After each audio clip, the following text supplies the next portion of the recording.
City Chiefs showing off the first renderings of the new stadium in Kansas. It's set to open for the 2031 season.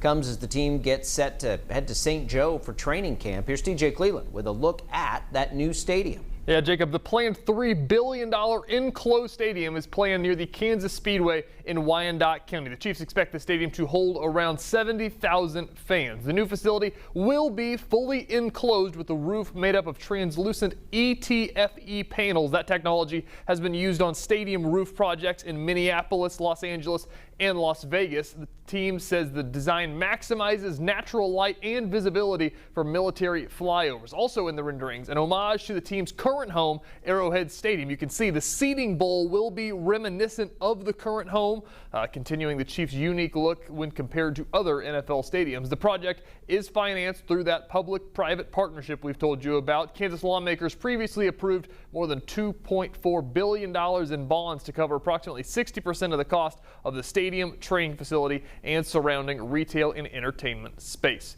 The renderings come as training camp looms just around the corner. This is one of 10 trucks heading to St. Joe, where rookies will report on Friday along with the quarterbacks. Everyone else, they'll report on Monday. Individual items are probably in the thousands, obviously, but we're packing more than probably 550 pairs of cleats, 300 pairs of gloves, hundreds of footballs, headbands, quarterback towels, all the way down to toiletries, field equipment, weight room stuff, training room stuff, everything you can think of. Chiefs just 24 days away from their first preseason game on August 15th. Rachel?